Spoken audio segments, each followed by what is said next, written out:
What you're going to do when they come for you, it's a call to action.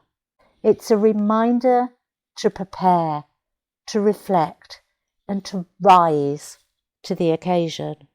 Embrace this time of judgment as an opportunity for profound personal and collective growth. Get your house in order, face your shadows, and step into the light of your highest potential.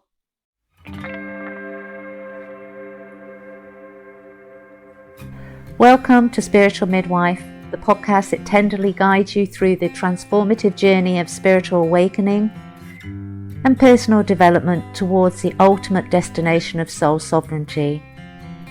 I'm Claire Attio, a medicine woman and dedicated guide to the profound realm of soul sovereignty, and you are listening to Spiritual Midwife.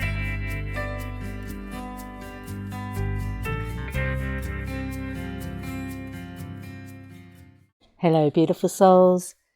In today's podcast, we're changing it up a little bit. I'm going to look at a phrase that's been playing in my head, and it's interesting because it took me a little while to recognize that it started playing in my head when I said, right, okay, what do you want me to talk about in this podcast, Spirit? And I sometimes ask these questions and then I forget I've asked the questions, and then I have these little replays, and anybody who is connected in similar way to their spirit team, to the divine, they will chuckle at that, because we very often ask these questions and then we forget we've asked them, and when we get the answers we're not always listening, or we're not always taking good note of what they are.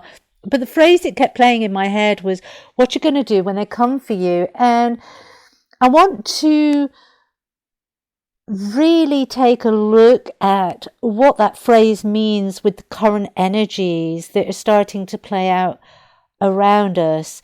At Christmas, I made a YouTube video predicting a massive energy shift.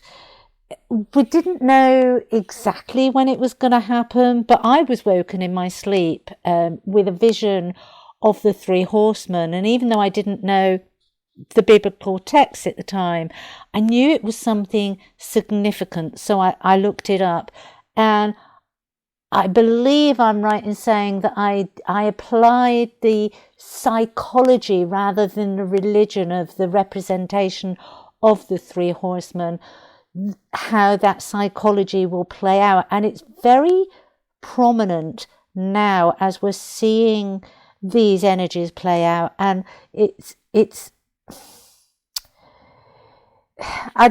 my spirit team has a sense of humor that sometimes I don't always catch. And obviously they were saying, what you're going to do when they come for you, that plays into these current energies, the Three Horsemen, as we're seeing that play out. So that's what I want to dig into in this episode. So what does that mean? What you're going to do when they come for you? What does it mean for you? For me, it signifies the shifting of the wheel, that rebalancing. And we have known about this for some time. It's about facing our judgment. But let's not box our minds into the good, bad polarities.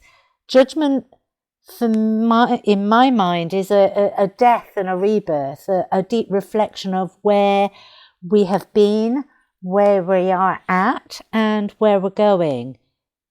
And the beauty within that is that we have free will. So within the context of these shifting energies, each of us are being forced. And this is why it's so important to really take this on board, because we've got to a point in time where we're being forced to face ourselves, face our conduct, and the consequences of those free will choices. This is why many of us have been calling, and I know I have, and I know those that follow me are like, roll their eyes, oh, not again, accountability, Claire. But it's why we have been calling for everyone to get their house in order.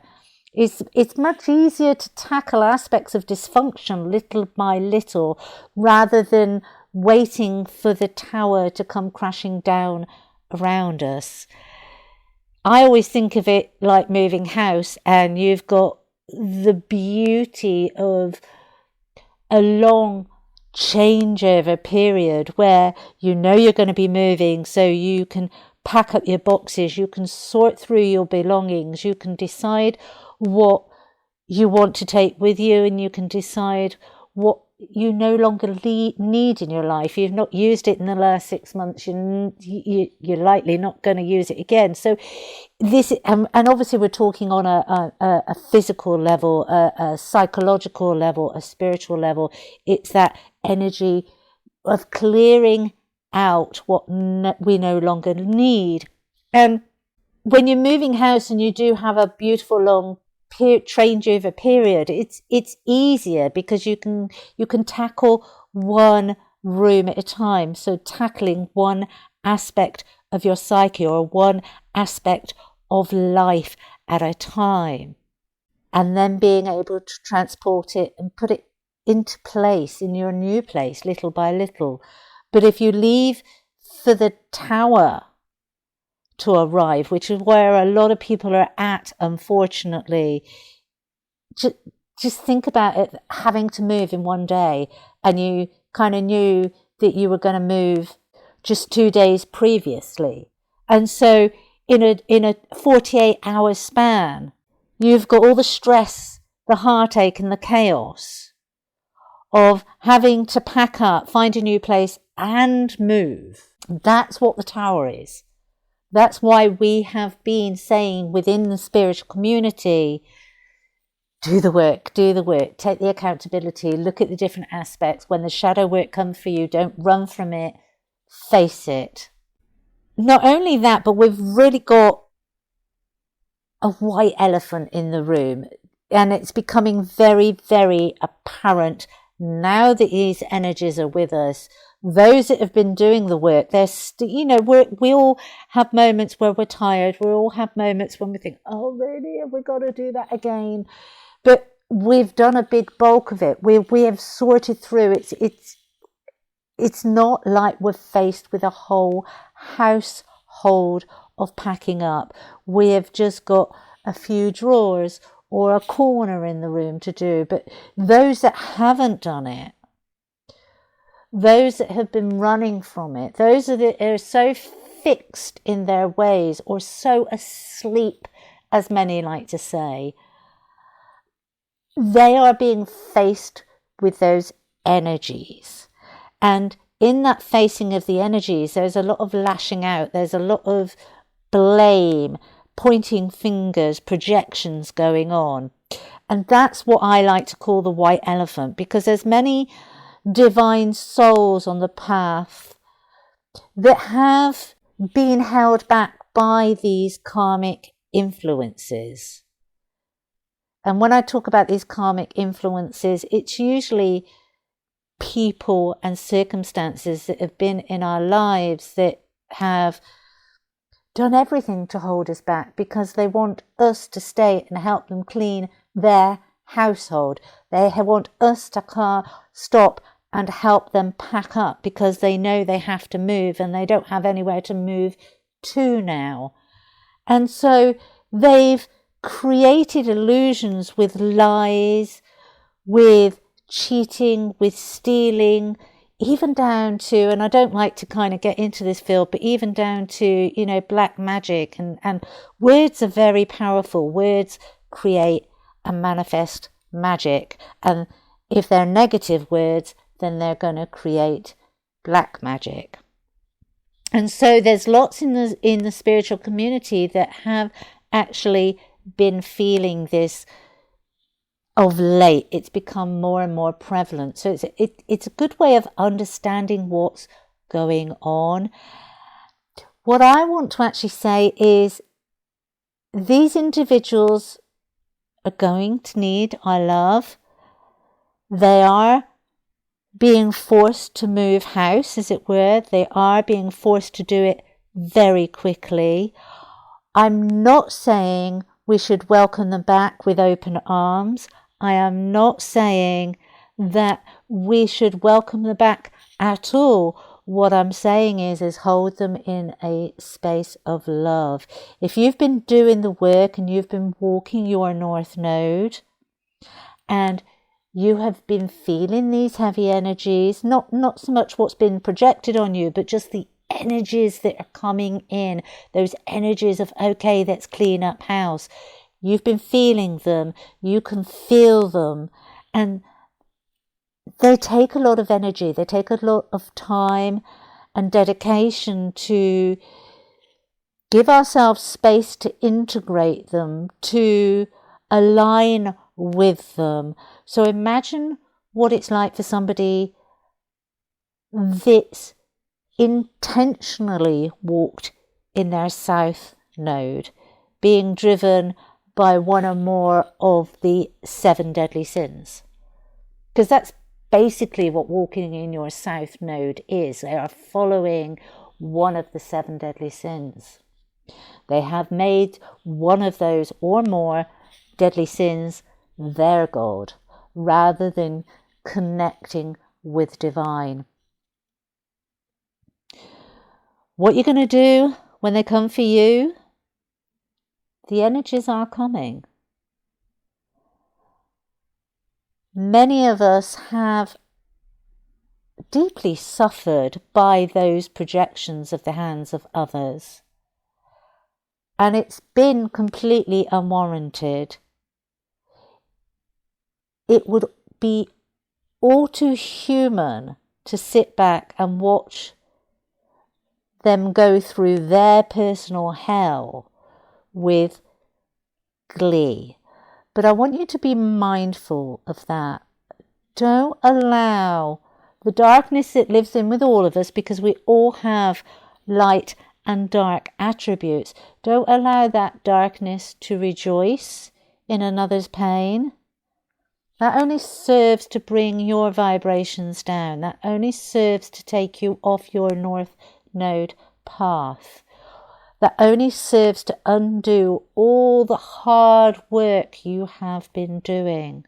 I know it's a very human response when you have gone and been put through unwarranted, unnecessary struggles and strife and hardship. But don't allow yourself to do that. Instead, I would recommend that you put that energy into gratitude, to be grateful. They're dealing with their demons, means they can no longer interfere with your growth. You can be grateful for that. This is an immense time for transformation and self-reflection for everybody. This is not just for those that are on the spiritual journey. This is a massive, energetic shifting of the wheel, deep dive immersion for humanity. It's massive.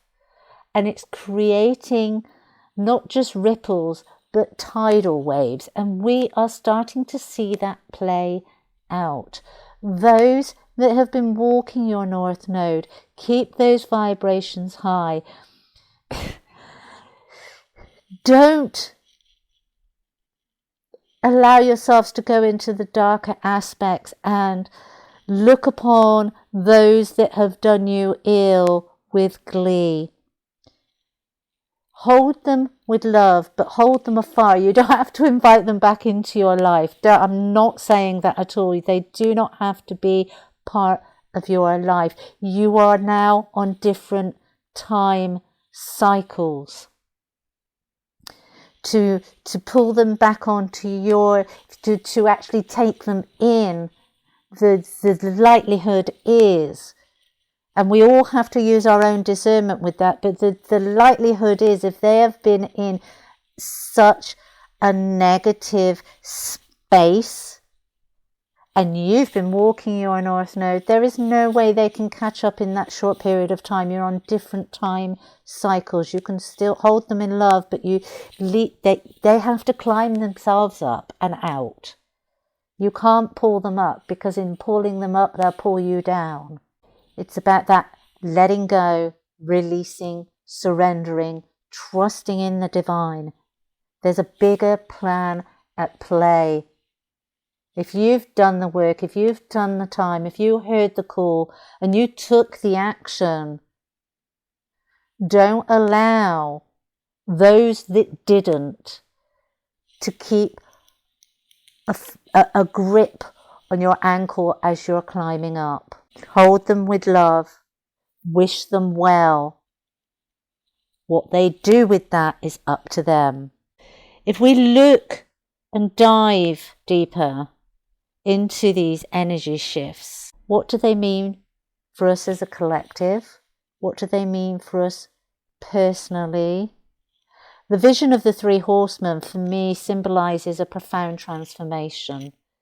In its original text, it's the association with the themes of conquest, war, famine, and death. But I kind of, when I first read that, when I looked it up, because I had absolutely no clue about it, when I'd just seen these three horsemen coming towards me, the four, and I was just like, whoa, what's going on? It's external. That is very much external, and these energies feel very internal. It's an internal process that we're going through. And it can be representative of whatever you want it to be. Check in with yourselves. Conquest, for me, represents that victory over our darker selves, our shadow aspects. It's a triumph and the celebration of our higher aspirations and that divine purpose, that walking our North Node, our taming the ego and letting go of material attachments. And war symbolizes that internal struggle that we have to be able to do that. Our own internal fight between our yin and our yang, our light and our dark. And the famine, I know the famine, when I first kind of looked at that, the famine was very much the isolation that I needed to be able to process through these energies, through my own emotions, to the dark night of the souls, that hermit mode, that famine of not being comfortable as I normally would be within a pack, within being interactive with people and needing to be in that isolation. That was the famine for me. But it can also represent that scarcity of mindset, that lack of spiritual nourishment that many experience when they disconnect from themselves. Death, of course, signifies the ending of the old ways, but with death there always comes rebirth. So making room for that rebirth and allowing time for those new beginnings to grow and flourish. As these energies play out, we're called to examine our lives. That's part of the soul sovereign journey, the personal development journey, so that we live in alignment with our highest truths. Are we holding on to old patterns that no longer serve us? This is the time, now, this moment, to release what no longer serves us, what is no longer beneficial, and embrace the new with courage and faith. As we navigate these times, remember that you're not alone. Many of us are feeling these shifts and facing similar challenges. Connect with your spiritual community, share your experiences, and let's support each other, because together we can move through these monumental rebalancing shifts with grace and strength. What you're going to do when they come for you? It's a call to action. It's a reminder to prepare, to reflect, and to rise to the occasion. Embrace this time of judgment as an opportunity for profound personal and collective growth. Get your house in order, face your shadows, and step into the light of your highest potential. You deserve it. Thank you for joining me on Spiritual Midwife. As always, please leave a review, share with your friends. Bye bye, until the next time.